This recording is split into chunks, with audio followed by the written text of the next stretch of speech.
Live on YouTube. Hello, people. If you're watching, I don't think you're watching, but hello, YouTube.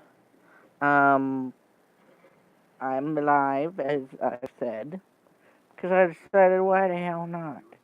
Sorry if any children come, but you'll hear swear words in today's world, and the key is just not repeat them.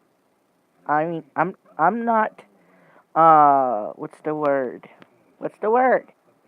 I'm not naive and or is that the word? If you're an English person, which I am, which hearing that and after what I just said doesn't make sense, but I am. I'm not blind, knowing. I'm not blind in the fact that not being aware that kids swear. Kids swear. It's just the way they are these days. Kids swear up a storm, and if you're a parent, uh, if you're watching this and if you're a parent, eh, your kid could not be swearing. They probably, there's a chance they're not, but I'm just telling you that there's a definite chance, a high chance that they are, but there's like a 5% chance that they don't. But I mean, if you've been around the block, you know, kids swear. Okay, I'm just gonna get off the subject of kids swearing because I don't want to get kids grounded after their parents watch this and be like, "You swear," or whatever. So yeah. Um. What's new with me? I am currently sitting in my living room talking to you. Uh. So yeah. Uh. I am planning at some point to do a live video where I play the classic is it Nintendo or something game of Zombies Ate My Neighbors. Doing it live, have people watch it because if you're in your 20s or 30s, it, most likely late 20s, early 30s to mid 30s to early 40s possibly, then you know about a game known as Zombies at My Neighbors, more than likely. And when I was a kid, uh, years ago, oh no, not years ago, but insert number here, years ago, uh, me and my sister got a play, and then, and I'm not good with uh, terminology with that stuff, but like it's not. Just forget it. We got a playing thing. I know I'm so hip with these phrases, but we got this playing thing like PlayStation or whatever from our older cousins, and well, actually our aunt gave it to us, but it was our older cousins. And one of the games that came with it was Zombies and My Neighbors, and we fell in love with it. It's so much fun, and eventually that PlayStation whatever broke, so we couldn't play it anymore. Then a few years ago, my sister found the PlayStation or whatever on online for I forget how much, but we bought it. We went in together like half and half. We bought it. We bought the game, and we got it for Christmas. We went half half. We got it for Christmas, and I've been playing it. I when we first got it, I was playing it a lot. Then I took a little break. Now I'm back playing it a lot. I am the furthest I've gone was like level 30 something, and now I'm like the level that is hard for me to pass is level 28. That Kiss of the Vampire or whatever. I mean, that level is hard as shit. And yeah, so I'm thinking about doing a live where I play that, and you can watch me play it because it'd be live. So yeah. What else? Another thing is I don't think this could happen because as a person that what's the word? Commented on a post on my Instagram. If you're not following me on Instagram and you'd like to go on Instagram at Tony underscore Schweitzer, and there I'll be. And my Twitter's Tony Schweitzer, just Tony Schweitzer, no spaces or anything. At Tony Schweitzer. And Facebook's Tony Schweitzer YT Fan Club? Something like that. And anyway, stop with time to end with plugging for me. Um, like I really need that. What was it? Oh, like the person that commented on my post was saying about it's not possible because of Well, first let me tell you what I was gonna say. I think I really would like a TV show version of Zombies at My Neighbors. I think that'd be awesome. I want possibly whoever could get the rights to do it, but as the person that commented on my post about it on Instagram said, I forget the company that owns it, but they'd have to do it or they had to sell it to someone. So, if they could sell it or just give it to some TV company that would honor and cherish the game and make a good version for television, I'd be down. I'd love it. And yeah, what else is new with me? Um, been reading It. I'm really excited for It Chapter 2. I'm not even looking. I don't know where I'm looking. Whatever. I've been reading It 'cause I love the movie, the one that came out last year. And at first I didn't like it, but it was just the hype. I had too much hype for it. And I rewatched it and I loved it because, I went with my family. And after seeing it, my sister and I were talking about it, and she loved it right away. And after what she was saying about the part she liked, I'm like, I'll watch it again, not be so critical. And I loved it. I can't wait for two. Uh, the kids in the first one were phenomenal. Of course, you got Finn Wolfhard. Love that kid as Richie from the hit Netflix show Stranger Things. I love it. I love those kids from Stranger Things. I love the kids from It. Um, but yeah, then you got the other kids, Jack Dylan Grazer's Eddie. He was phenomenal. He was hilarious. Oh, the kids were great. And I'm just really excited to see the second one.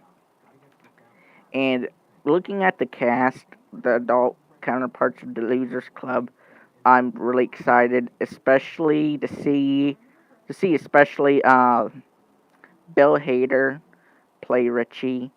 And I knew of him, but I've recently been watching like clips that he does with Conan O'Brien because I love Conan O'Brien. He's like the greatest human being, one of them. Um, and I find him really funny. And Richie in the book and the first movie, he's the clown of the group. So I think Bill Hader will nail that part. I'm excited to see him play Richie.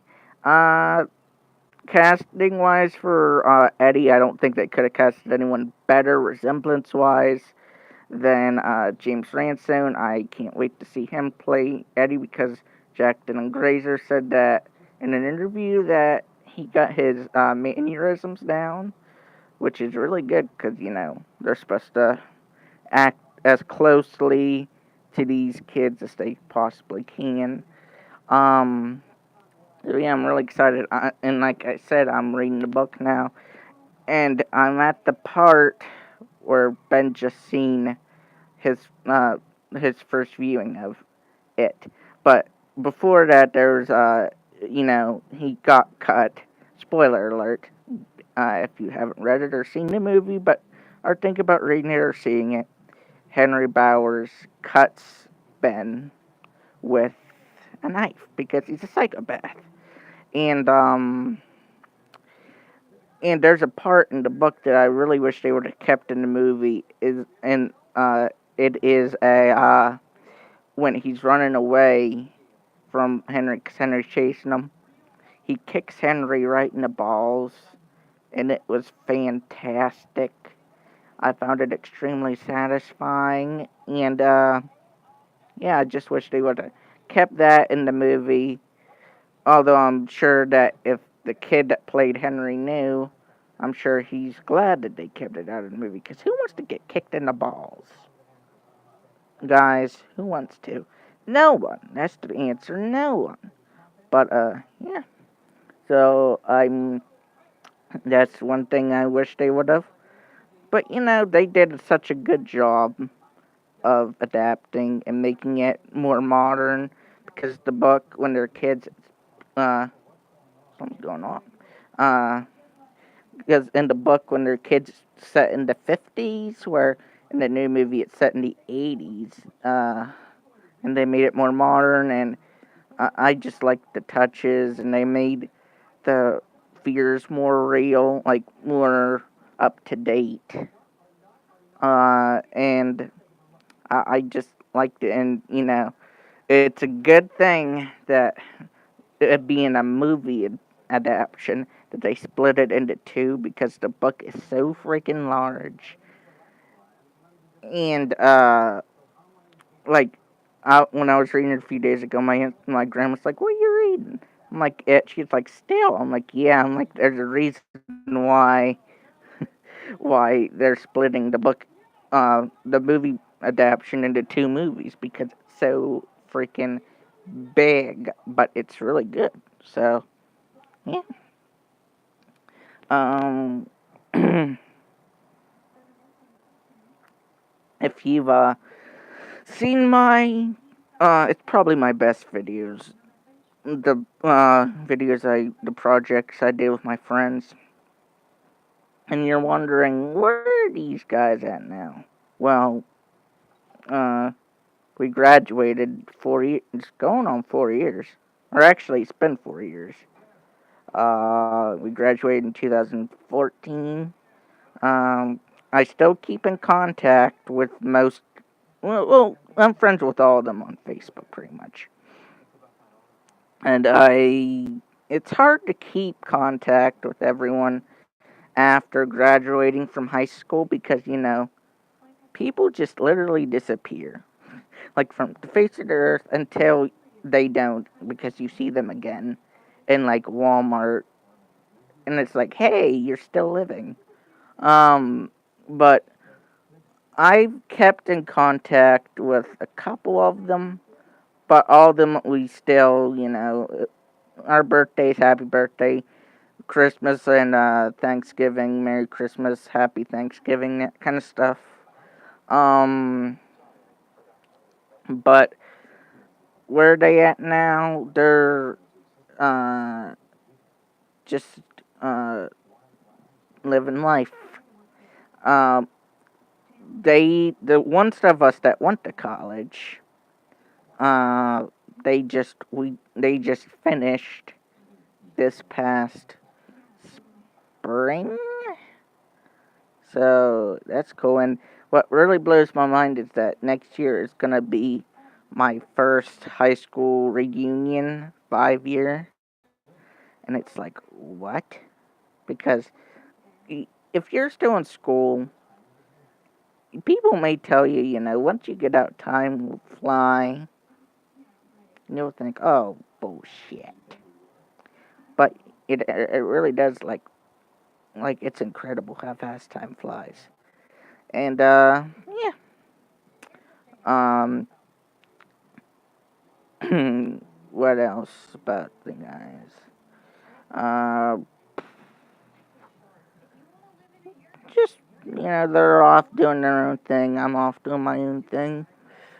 Um, like I said, we still keep in touch, but, it's hard to.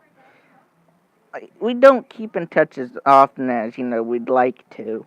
But, I do, I'm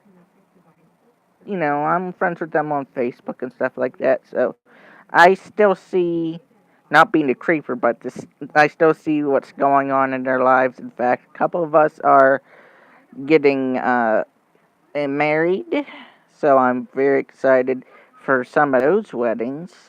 Um, and yeah, I hope I'm invited. I better be invited. Yeah, I'm sure I'll be invited because I'm like their best friend. Or one of them. I'm somewhere. If I'm not one, I'm like somewhere. Um, so yeah. Um, what else? Um, and with the projects with my friends, if you've seen that, um, Batmobile wreck video, and you're like, how did that go after the camera went off? Well, I made a video a while ago, and I put it up that I tell the story about what happened. So yeah, go watch it if you want to know. It was one of the most frightening things in my life. In fact, it's like I said, it's one of the most frightening. And it's weird because what year was it? It was 11th grade, I think that happened. Another one of my most terrifying moments in life happened the next year when I was a senior. It was, oh my god. Okay, story time, I guess. For senior year, we did this thing called senior project, which if you're in any school anywhere, you have some form of a final project. And well, and our project we had, well, it started ninth grade, went through the senior year, and I gotta stop moving my hand. But this is plugged in. I don't know if you can. No, you can't see it, but it's plugged in. That's why it's all uh plugged in. But as I was saying, it goes from ninth to 12th, and throughout those years, you pick. We'd meet once a month because we'd all have like different people, like advisors who would sign off on stuff. But we'd meet once a month of every school year, like every month of once a month every month for every school year from ninth to 12th. And we pick a project that we might have done in any class. Like we had to have like a project for every class, and we had to write about like what we learned from it, how it improved us, like our skills and stuff like that. And yeah, that's pretty much how it went for like 4 years. Then come senior year, we were told exactly, you have to make a presentation about, because the presentation's about uh what we were planning on doing after high school ended. And so we had to make a presentation and about, incorporate the projects and talk about ourselves and what we and the projects that we chose, because we had to choose like five over the course of the four 4 years, 3 4 years. Um, and uh, we had to pick five, I think, of those and put them in our presentation. And presentation ended with what we were planning to do after high school. So, and the thing was that if you didn't pass this, then you had to do an even tougher assignment in order to graduate, which, talk about stress. Just the fact, doing that, and just the fact that if you don't pass this, you're not graduating high school. And then add that to the possibility that if you fail that project, you had to do a tougher one in order to graduate with everyone else. So that was a lot of pressure, and I remember teachers saying, oh, don't worry, it's not bad, it's not bad. It's like, well, then stop acting. I mean, I get, you have to make sure they told us to make sure that we did our best, but it's like they were acting like it's the toughest damn thing in the whole freaking world. And so fast forward to January 2014. It is presentation day, and it is during a day where like everyone else was off. Like there was no school that day. So it was good in that way, in the fact that once you were done with your presentation, you could just go home and throw up in your toilet or uh, throw up anywhere because nerves were high because of the pressure. But it was a day where we didn't have school wasn't in session, but we had to go in, and they gave you a time, and you had to be there a little bit before, and you had to wait in this room, and they call you. And I remember I was absolutely freaking terrified. And I went in, and I went to the school, and they sent me back to the room where they have meetings, and there were other people there. I mean, everyone there looked miserable.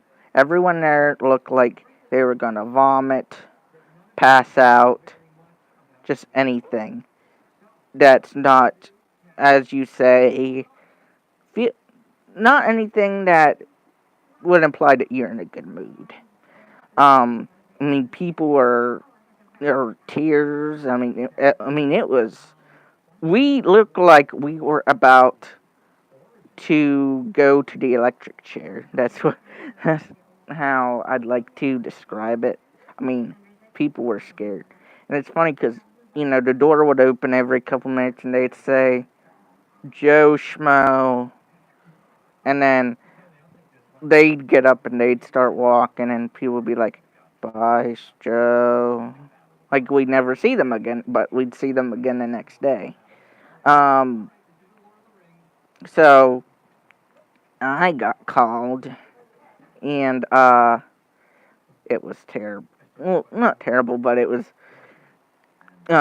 frightening. So I got called, and I followed the woman that got me, and she led me to the room where I was gonna do my presentation. She sat in there, and when I walked in, cause to back up a little bit, when I first went in, I seen in the half circle thing of the school where people pick up their kids, there was a police car. And I remember thinking, oh God, I hope I don't have a police officer in my presentation. Because there's like 5 people per room that would like grade you and stuff. Well, God has a sense of humor because when the door opened, the person that was sitting in the desk closest to the door was a cop. And I remember because he looked like my dad's friend's kid, Matt.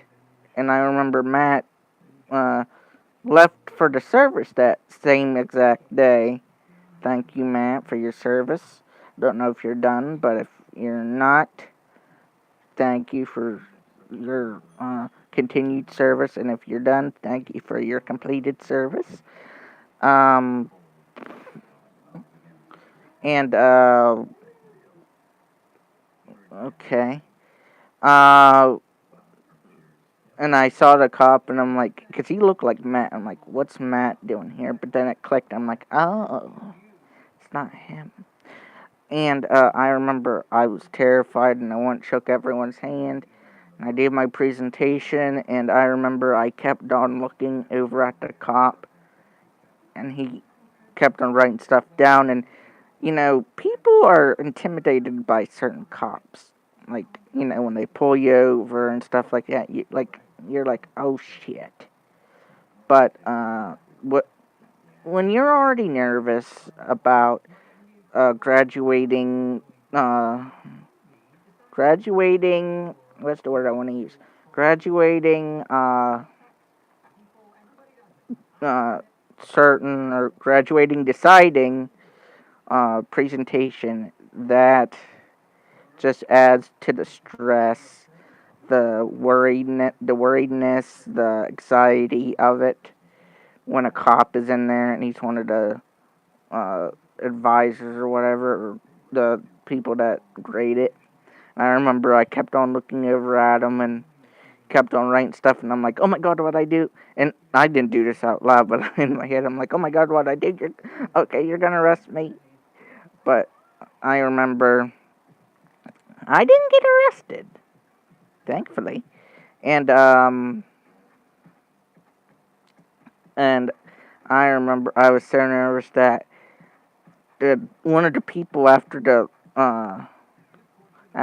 the presentation, one of the people actually had to tell me, you can go home now. So that was kind of embarrassing, and the fact that I didn't know. But what else? I remember too, during the presentation, before it started, I I forgot the hand. I forget what it was, but it was I had to get my folder from the back of the room because there was something I had to give to everyone. They're like, and someone, and the same girl that got me and told me I could leave. She said, you have to get your folder and hand us this crap. I'm like, oh yeah. So that just made it, you know, more nerve wracking. And then it being a presentation, being a slideshow on the computer. You log in and you wait for it to set up, and that adds awkward, uh, nerve-wracking silence. And luckily, I didn't puke. I passed though, thank God. But yeah, so I've been on this for 28 minutes, so I'll go 2 more minutes, I guess, to make this a half hour. Um. Oh, if you are a fan of Impractical Jokers, shout out to these four gentlemen. I love them. They're hilarious. They're great people. Yeah. Uh, there's a new episode tonight at 10 o'clock on True TV. It is a hilarious show if you've never seen it. It's about these four lifelong friends who compete to embarrass each other, and it's a very funny show. They're currently in their 7th season. They got an 8th season. They got a movie coming out, which I'm very excited to see. But yeah, it's about these four friends who compete to embarrass each other, and whoever refuses the most dares, because they challenge each other to like dares and stuff. Whoever refuses the most dares of the episode has to get what they call punished, which is a dare that they cannot refuse, and it's become brutal. And let's just say, with the 7th season currently airing, you do not want to lose, because punishments these days are getting bad. Bad indeed. So, yeah, if you've never seen it or you love that show and you never seen it, if you want to check it out, or if you just want to watch the show and you're a fan, 10 o'clock, True TV, and Practical Jokers. Alright, well, I guess I'll see you people later. How do I end this? Okay, bye bye, people. I'll see you later. Awkward. Yes. Okay, end of the